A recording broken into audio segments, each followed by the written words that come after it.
우리 성도님들 지난주에 서로 말씀 들으면서 주위의 분들에게 인사를 나누셨는데 무슨 인사 서로 했죠? 기억나십니까? 예. 서양식의 인사의 기본이 악수지 않습니까? 악수는 내 손에 아무 무기가 없다는 그것에 발동이 됐다고 합니다. 옆에 계신 분들에게 다시 한번 인사 나누시면 좋겠습니다. 해롭게 안 하겠습니다. 해롭게 하지 않겠습니다. 예, 해롭게 하지 맙시다 말씀 나눴는데 어떻게 일주일 동안 남을 해롭게 하지 않고 잘 지내셨는지 모르겠어요.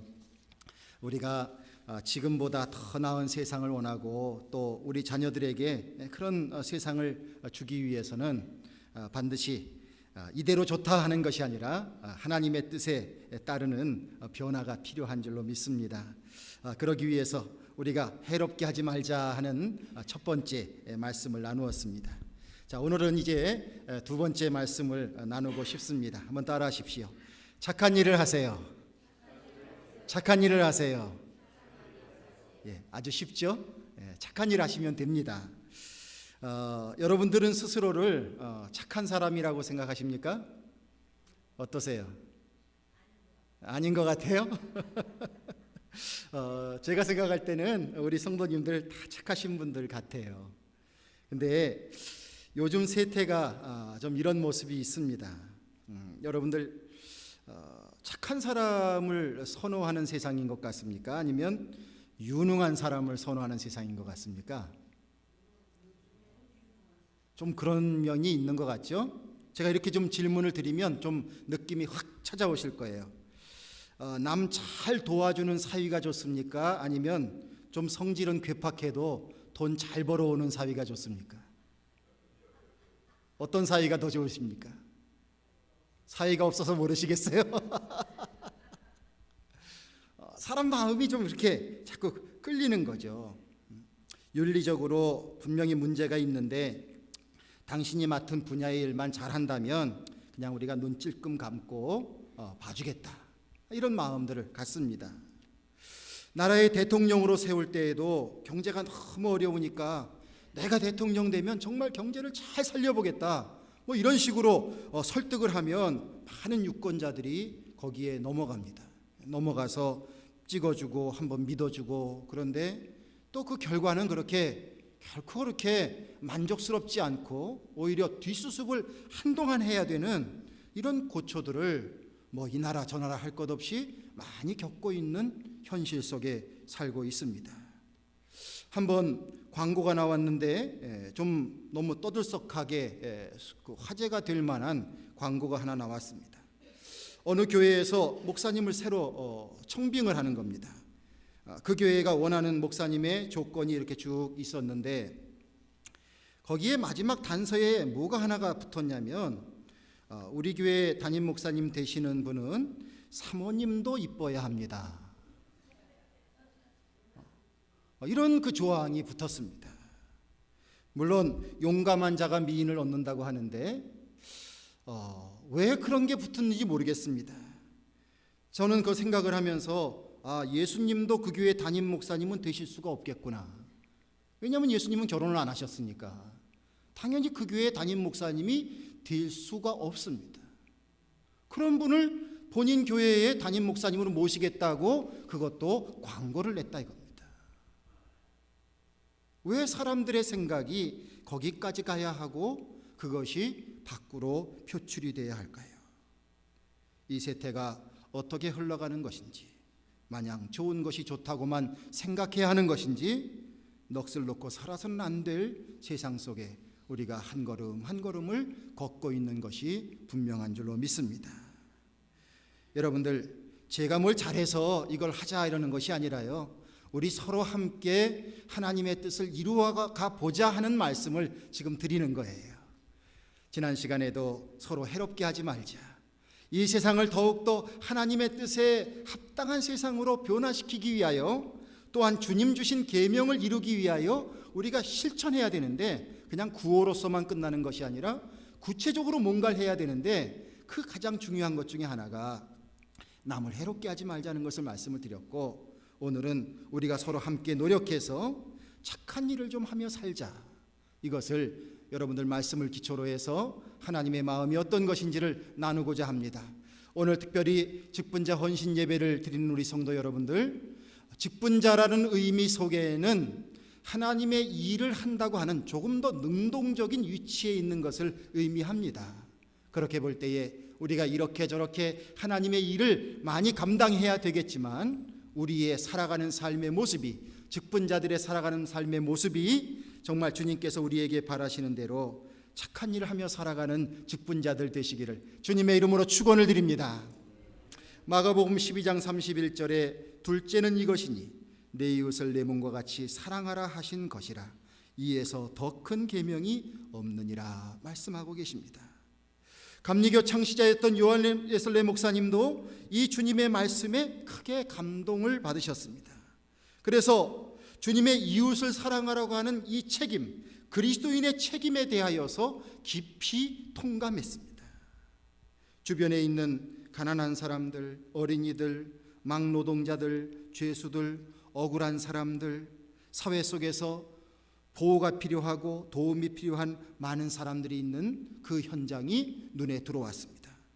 웨슬레이 목사님이 살아가던 시대에도 영국의 산업혁명 이후에 도시화가 이루어지면서 도시에 많은 어려운 사람들이 몰려들었습니다.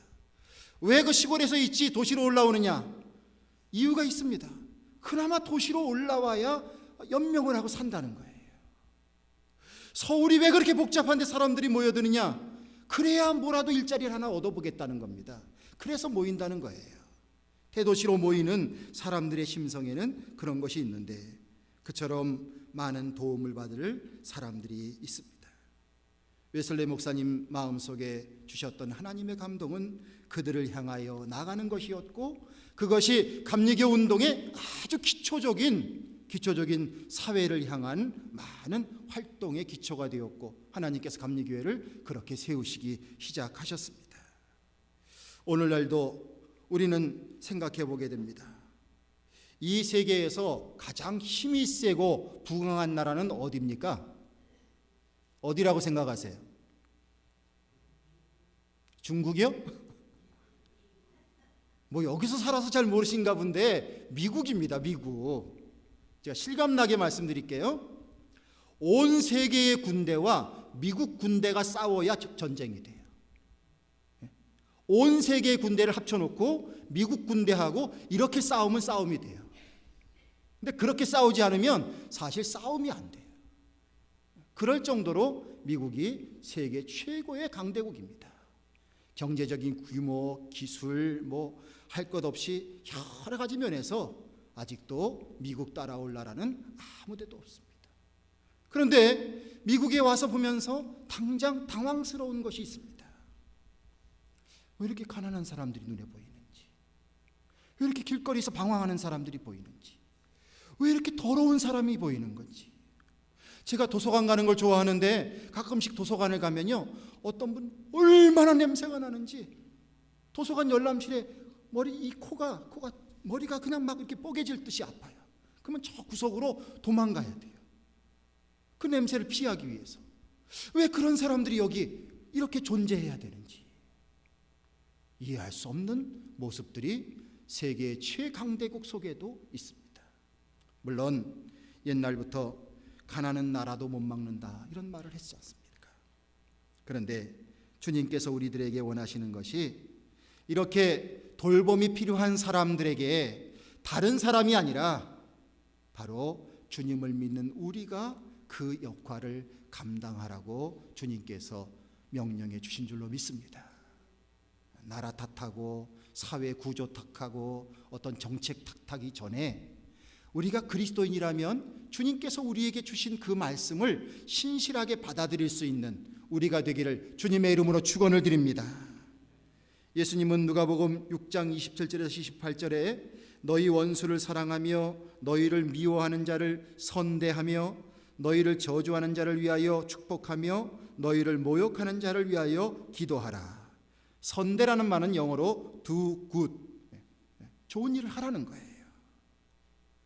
자, 이 말씀을 토대로 볼 때에 우리가 선대해야 될, 우리가 착하게 살아야 하고 착한 일을 해야 될 대상이 내가 좋아하는 사람, 또 나와 어떤 동질성이 있는 사람, 또 나를 좋아해 주는 사람, 뭐 이렇게 국한돼서는 안 된다 하는 것을 보게 됩니다. 누구를 구제하거나 돕는다고 생각할 때에 우리는 이런 생각이 듣기가 쉽습니다. 아직은 때가 아니다. 좀 더 있어야 돼. 아이, 저거 마음에 안 들어. 마음에 안 들어서 도와줄 마음도 없어. 또 저 사람은 내가 도와줘야 될 대상에 포함되질 않아. 그 범죄에 해당되지 않아. 뭐 여러 가지 생각들을 합니다. 그런데 예수님께서 주신 사마리아인의 비유의 말씀을 통해서 보면 예수님이 우리에게 무엇을 원하고 계신지를 분명히 깨달을 수가 있습니다. 여러분들이 아시는 대로 사마리아인이 강도 만난 사람을 만났습니다. 그도 멋지게 나름대로 자기의 양심에 조금 이렇게 위안을 삼을 만한 이유를 대면서 강도 만난 사람을 피해서 그냥 갈 수도 있을 겁니다. 얼마든지 이유를 댈 수가 있지 않겠습니까? 그런데 예수님께서 들어주신 그 비유 속에 나와 있는 사마리아인은 그 강도 만난 사람을 만사를 제쳐놓고 도와주고 있었습니다. 이 이야기 속에 몇 부류의 사람이 나오는 것을 우리가 생각해 볼 수 있습니다. 제일 먼저는 강도 만난 사람이죠. 자, 여러분들 살면서 늘 좋은 일만 있으십니까? 교통사고 당하실 때도 있고, 괜히 나는 아무 연고가 없는 것 같은데 피해를 보는 경우도 있고, 여러 가지가 있습니다. 강도 만난 사람 어려움에 처한 자입니다. 그러기에 누구나 어려움에 처할 수 있게 된다고 하는 이것을 우리는 마음속에 늘 두고 살아야 되는 거죠. 전혀 남의 일로만 여기고 살 수 없는 것입니다. 신앙인이라면 적어도 하나님 앞에 이런 기도를 해야 할 것입니다. 주여, 저로 하여금 환난에서 그것을 피할 수 있도록 도와주시옵소서.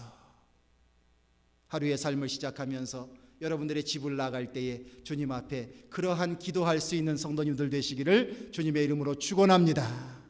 하나님의 보호하심과 인도하심이 있기를 간구하세요. 내가 아무리 재주를 부려도 내 뜻대로 되지 않습니다. 하나님께서 보호하시고 인도하셔야 하루하루가 연장된다는 것을 인정하면서 그렇게 우리는 살아가야 그것이 주님을 믿는 사람으로서 바른 자세일 줄로 압니다. 두 번째로는 강도질하는 사람이 나옵니다. 남을 해롭게 하는 사람이죠. 지난 시간에 우리가 남에게 해롭게 하지 말자 이야기했습니다. 세상을 악하게 만들어가면서 또 모든 것을 험하게 만들어가는 이런 인생을 산다는 것이 얼마나 참 불쌍한 인생입니까? 그 마음속에는 이미 천국이 없습니다. 강도 같은 세상을 살면 안 되죠. 여러분들, 내 자신과 더불어 여러분들의 식구들, 자손들이 강도짓하지 않고 살아가기를 주님의 이름으로 축원드립니다. 자손들 위해서 기도하실 때에 그렇게도 좀 기도하시면 좋겠어요. 주여, 주님의 은혜로 사는 우리의 자녀들 되게 하옵소서. 남의 것 빼앗고 살아가는 강도짓하는 자녀 되지 않게 하옵소서. 그 마음속에 하나님 주시는 평화를 간직하고 살아가는 사람 되게 하옵소서. 이렇게 기도하시면 좋겠어요. 또 그리고 세 번째로는 강도 만난 사람을 그냥 지나치는 사람들의 비유가 있었습니다. 종교 지도자도 있었고 학자도 있었고 행정가도 있었고 많은 사람들이 있었습니다. 그 비유 속에 이런 사람들이 등장하는데 이 사람들은 강도 만난 사람을 쳐다봤지만 그냥 지나갔습니다. 여러분들, 그 사람들은 남을 해롭게 하진 않았지만 또한 선한 일도 안 한 거예요. 가만 생각해 보시면 우리의 일상의 모습이 바로 이 모습이지 않을까라는 생각도 많이 해보게 됩니다.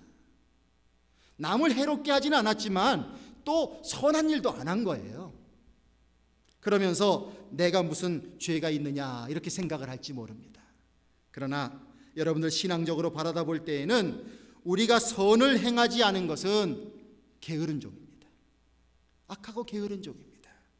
하나님으로부터 상급을 받을 것이 없다는 말입니다. 그러기에 나는 됐다 이렇게 생각하고 살아가면 안 될 것 같아요. 마지막으로 사마리아 사람은 착한 일을 한 사람입니다. 예수님께서 비유를 다 들어주시면서 사마리아 사람의 예를 들어주시면서 그를 칭찬하고 계십니다.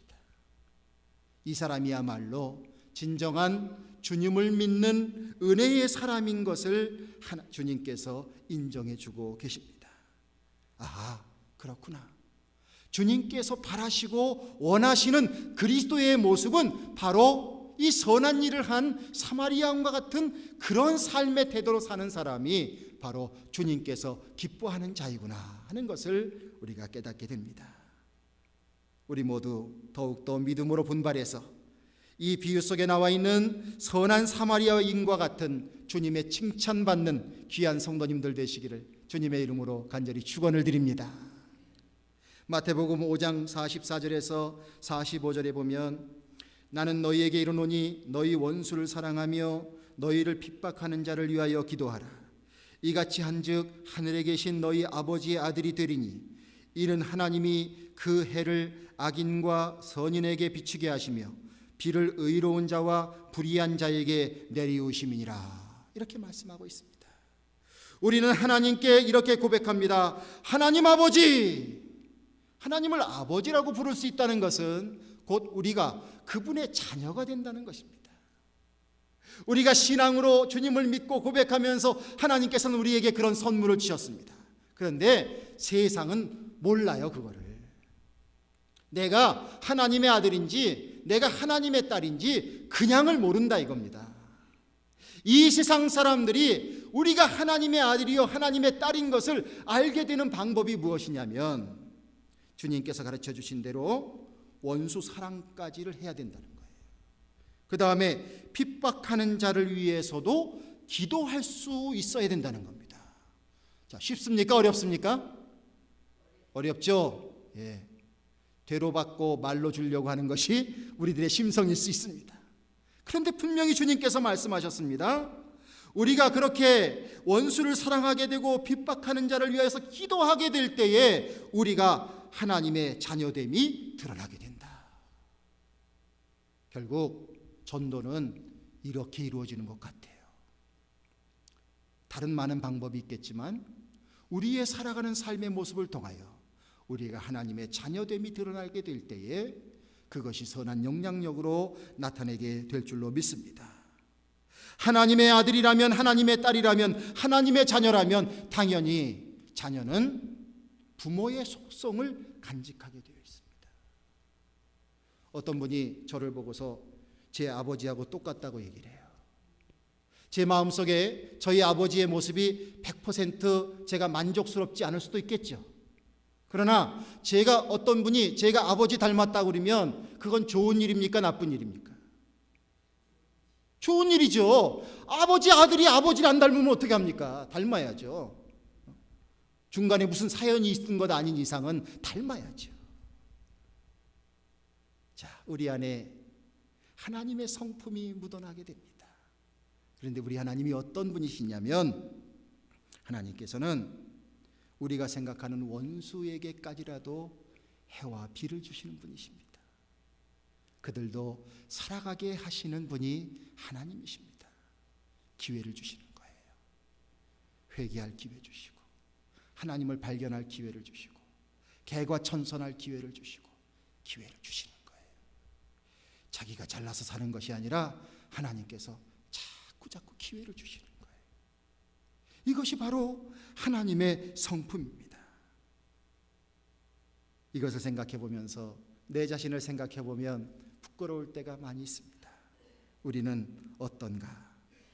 선한 일을 한다고 하면서도 상대를 고르려고 하는 마음이 들 때가 많이 있습니다. 원수까지 사랑으로 품어내라고 주님께서 가르쳐 주셨는데 참 갈 길이 멀죠? 참 갈 길이 멀어요. 사랑하신 성도 여러분, 내가 좋아하는 사람에게만 선을 행하는 그 선을 넘어서는 우리가 되기를 주님의 이름으로 축원을 드립니다. 내 마음에 맞지 않는다고 밀어내는 행동을 좀 멈출 수 있는 그런 우리가 되기를 주님의 이름으로 축원드립니다. 이제 아멘 소리가 자꾸 작아지네요. 자, 여러분들 죄는 미워하더라도 사람은 미워하지 말라는 말이 있지 않습니까? 자, 상대방의 행동이 마음에 들지 않더라도 좀 주님 주신 사랑의 마음으로 품어낼 수 있는 그런 선행을 하는 우리가 되기를 주님의 이름으로 축원을 드립니다. 최근에 어떤 음악회가 있었습니다. 진행하시는 분이 좀 박수 칠 것을 유도하긴 했지만 그래도 이게 좀 어울리게 이렇게 쳐야 될 텐데, 제 옆에 계신 분이 박수를 얼마나 크게 치는지 막 이렇게 치는 거예요. 해병대 박수처럼 치는 거예요. 제가 옆에 앉아 있는데 이게 귀가 울리는데, 귀가 쩌렁쩌렁 울리는데 골이 아플 정도로 그렇게 치는 거예요. 그 다음에 앞에서 부르시는 분들이 아름다운 선율로 이렇게 노래를 부르고 있으면 저는 그걸 듣고 싶은 마음이 클 거 아니겠습니까? 근데 이분이 자기 입으로 옆에서 따라서 부르는 거예요. 그럼 제 귀에는 누구의 소리가 더 많이 들립니까? 그분 소리가 더 많이 들리잖아요. 얼마나 바더가 되는지. 신경질이 막 나려고 그래요. 짜증이 막 나려고 그래요. 그런데 제 마음속에 이런 생각이 들었습니다. 누군가 뭔가를 이렇게 내가 생각한 것 이상으로, 옆에 사람과 조화를 맞추는 것 이상으로 과격한 표현을 하는 분들이 있어요. 있죠? 무슨 대화를 하거나 행동을 하거나 제스처를 하거나 막 이렇게 할 때 좀 부담스러워요. 어떤 분은 막 대화하시고 있다 보면 막 나한테 들어오잖아요. 이렇게 막 얼굴이 막 들어오잖아요. 그럼 뒤로 이렇게 머물러야 되고. 자, 다 왜 그렇습니까? 마음속에 뭔가 마음속에 치유받아야 될 것이 있겠구나. 마음속에 굴곡이 있는 거예요. 그러기에 행동이 노말 이상으로 자꾸 나오게 되는 거죠. 그런 마음을 마음속에 품었더니 조금씩 참게 되더라고요. 그 전까지는 좀 쿡 찌르고서 좀 핀잔을 주고 싶은데, 근데 그 사람의 어떤 아픔이 있었겠구나라는 생각에 이르게 되니까 그냥 좀 참지, 그러면서 그 시간을 보내게 되고, 그리고 제 마음 한구석에 그분에 대하여 조금 측은한 마음도 들기 시작하는 경험도 했습니다. 성도 여러분, 주님은 우리에게 선을 행하라 말씀하셨는데 우리에게 편협한 마음이 찾아옵니다. 자, 주님의 명령을 지켜나가면서 주님 주신 명령을 따르는 것이지 않습니까? 조금 힘들고 어려우셔도 누구나 내게 주어져 있는 사랑의 대상, 선행을 해야 될 대상을 좀 품어내 볼 수 있는 그런 믿음의 자세를 우리 모든 직분자들 갖게 되시기를 주님의 이름으로 축원을 드립니다. 착한 일을 할 때에 장애 요소가 찾아옵니다. 이런 장애 요소가 분명히 있을 것 같아요. 내가 뭐 이렇게 퍼주고 나눠주고 뭘 이렇게 하면 고갈될 것 같아요. 다 거덜날 것 같다는 거죠. 창고가 빌 것 같다는 생각이 드는 거죠. 내가 이걸 할 여력이 있을까? 내가 이렇게 하면 당장 이렇게 어려울 텐데, 이런 생각들이 자꾸 들어지는 거죠. 그러다 보면 자꾸 할 수 없게 됩니다. 그러나 여러분들, 우리 주님께서 우리에게 이런 명령을 주시는 것은 하나님께서 우리를 형통케 하신다는 하나님의 축복의 비결이 그 뒤에 숨어 있는 줄로 믿으시길 바랍니다. 샘물이 아깝다고 퍼내지 않게 되면 그 물은 좋은 물이 될 수 없습니다. 그러나 그 샘물을 우리가 퍼내면 퍼낼수록 더 맑고 더 맛있는 물이 나오는 것을 우리가 압니다. 우리가 선행을 하며 우리에게 있는 것을 나누어 준다고 하는 것은 나에게 한정되어 있는 그 창고에서만 모든 것을 내어주는 것이 아니라 하나님께서 나에게 그 선한 일을 뒤에서 책임져 주신다고 하는 형통의 축복을 약속하고 계심을 믿으시기를 바랍니다. 그래서 이런 장애 요인, 마치 고갈되어 버릴 것과 같은 그 강박관념에서 하지 못하는 이 마음을 여러분들 벗어던지시고 하나하나 선한 일을 행해 나가시기를 주님의 이름으로 축원을 드립니다. 선한 일을 하다가, 열심히 선한 일을 하다가 배고파 죽었다는 사람은 제가 여태까지 들어본 적이 없습니다. 그런 식구도 만나본 적이 없습니다. 주님께서 말씀하십니다. 내 식물을 물 위에 던지라. 여러 날 후에 도로 찾으리라. 부모님들이 착한 일 하시면요, 자녀들, 손주들 다 혜택 봅니다. 뭐 일일이 다 말씀드릴 수 없지만 저도 그런 걸 많이 경험해 왔어요. 할아버지 예수님 믿으시면서 그때부터 출발한 그리스도인의 삶 속에서 여러 가지를 저도 혜택을 보고 사는 사람인 것을 깨닫게 됩니다. 염려하지 마시길 바랍니다. 선을 행하다 보면 이런 경우도 있을 수 있습니다. 거부가 되는 거죠. 나는 마음 먹고 좋은 일 하는데 상대방이 안 받아들여요. 기껏 해줬더니 이것밖에 없네요. 이것밖에. 고맙다는 말은 하긴커녕 이것밖에 없냐, 이런 경우도 있습니다. 전혀 고마워하지 않는 경우 있습니다. 엉뚱한 소리 하는 수가 있습니다. 기껏 했더니 저 사람은 여유가 많아서 저렇게 하는 거라고, 그렇게 억장이 무너지는 얘기를 하는 사람이 있을 수도 있습니다. 낙심이 우리에게 찾아올 수 있다는 것입니다. 그래서 그 낙심 때문에 마음의 문이 닫히게 되고 다시 선한 일을 하지 않으려고 하는 이 장애가 우리에게 생길 수 있습니다. 그러나 여러분들께 한번 여쭤보겠습니다. 우리가 선한 일을 하는 것은 누구 때문에 해야 되는 것이죠? 주님 때문에 해야 되는 것이지요. 주님이 우리에게 주신 귀한 명령입니다. 자, 우리 주님은 우리의 선한 행실을 다 기억하십니다. 우리의 모든 것을 기억하십니다. 그리고 주님께서 우리를 축복하십니다. 우리의 마음에 복을 주시고 우리의 삶에 기쁨을 주시고 우리가 더욱더 기쁨 가운데에서 주님의 사명을 감당할 수 있도록 주님께서 다 지켜보고 계십니다. 하늘에 큰 축복을 주신다는 것도 약속하셨습니다.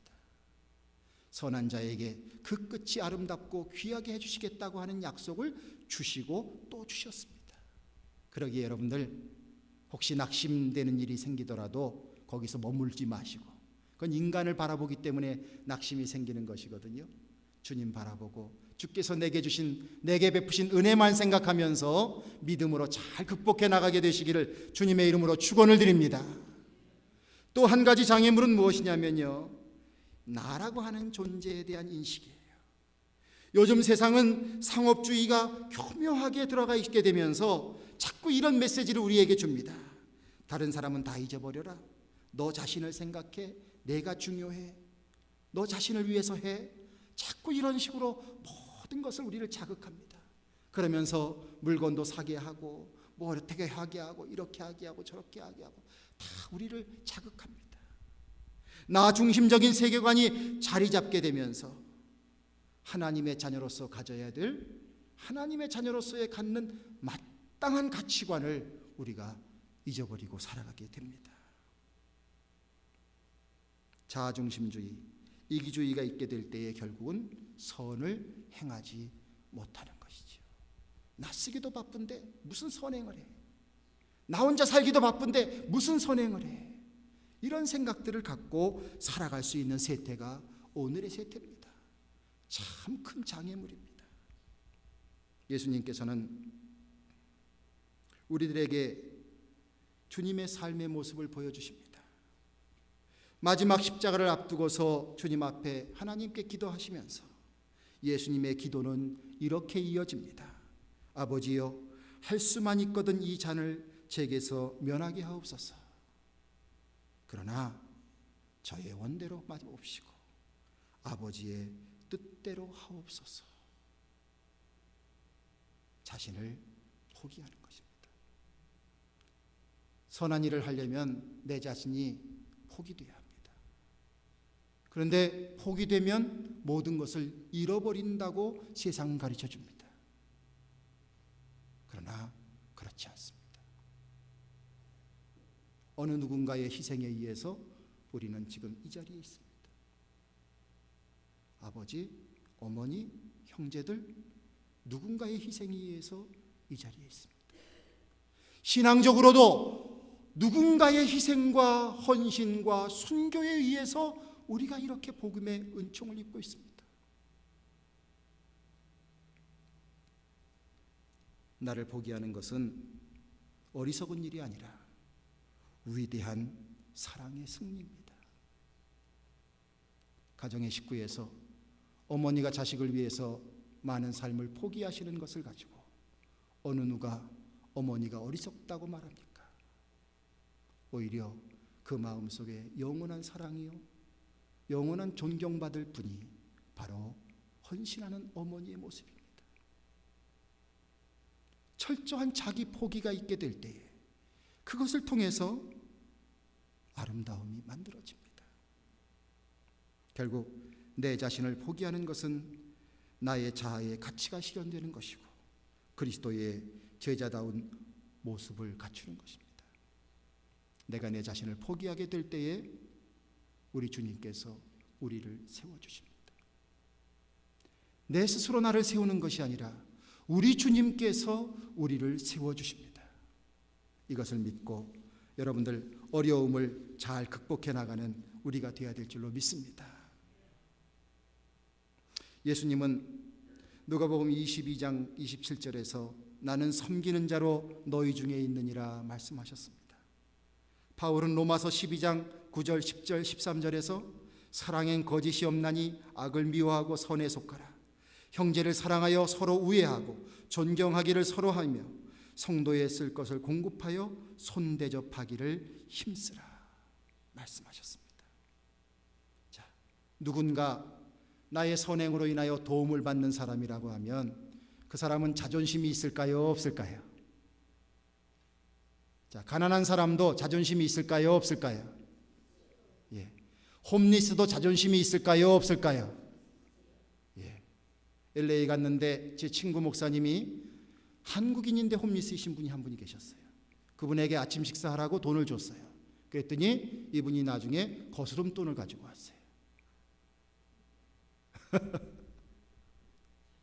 자존심이 있는 거예요.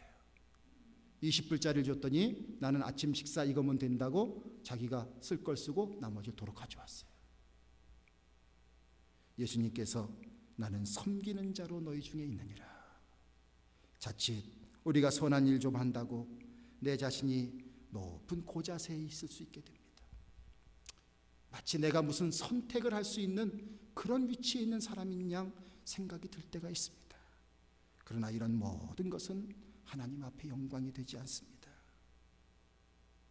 더욱더 내 자신을 낮추면서 예수님이 섬김의 본을 보여주셨듯이 우리도 그렇게 겸손한 태도로 선행을 행해 나간다면 정말 하나님의 은혜 안에서 우리에게 주시는 하나님의 평화로움과 축복과 행복은 이루 말할 수 없게 찾아오게 될 줄로 믿습니다. 내가 착한 일 한다고 뭔가 달라질 것인가? 그렇지 않습니다. 우리가 하나하나 착한 일을 해나가게 될 때에 그 영향력은 놀랍게 달라지게 될 줄로 믿습니다. 한번 생각해 보십시오. 한 집안에 작은 아이가 하나 태어납니다. 그러나 이 작은 아이가 하나 태어남으로 인하여서 그 집안의 식구들의 태도는 다 달라지기 시작합니다. 시간의 사용이 달라집니다. 물질의 사용이 달라집니다. 집안의 가구 배치가 달라집니다. 환경이 달라지게 됩니다. 다 달라지게 됩니다. 인생 자체가 다 달라지게 됩니다.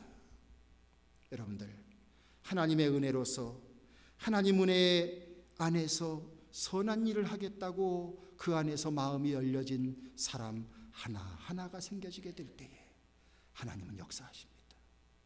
하나님께서는 변화를 이루어내십니다. 그래서 하나님께서 바라시는 세상을 만들어 가시게 됩니다. 월트 디즈니 할아버지는 어린이들에게 꿈을 주겠다고 디즈니랜드를 만들었는데요. 디즈니 월드도 만들고요. 여러분들, 우리는 어떤 세상을 만들어야 할까요? 하나님의 자녀로서 하나님이 우리에게 주시는 그 꿈을 따라서 이 세상을 변화시키는 그러한 아름다운 세상을 만들어가는 일꾼들 되시기를 주님의 이름으로 축원을 드립니다. 이제 마지막 말씀을 드립니다.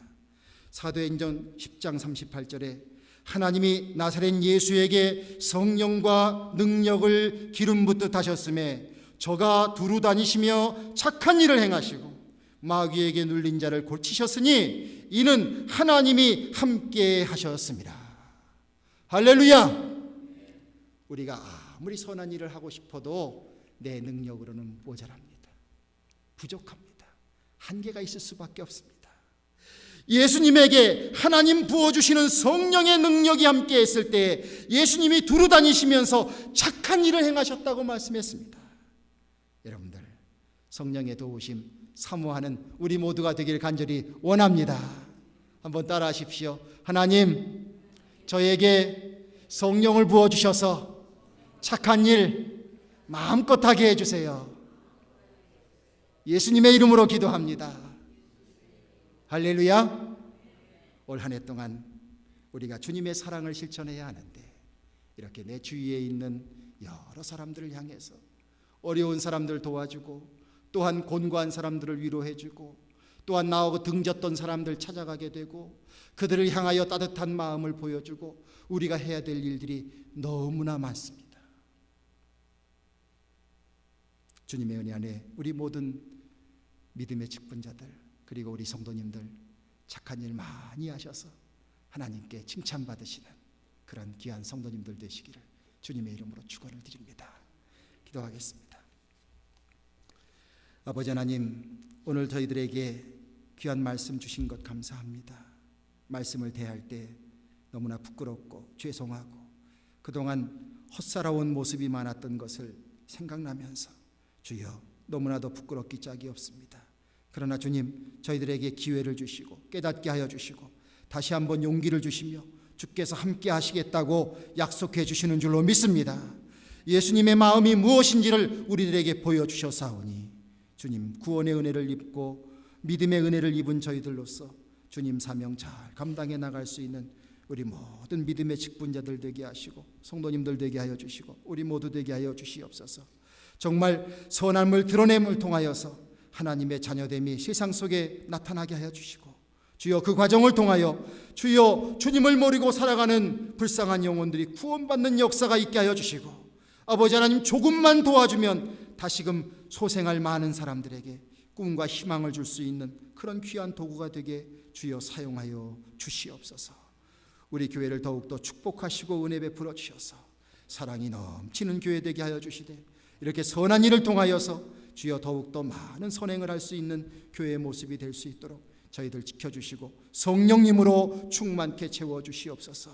우리 주 예수 그리스도 이름을 받들어 기도드리옵나이다. 아멘.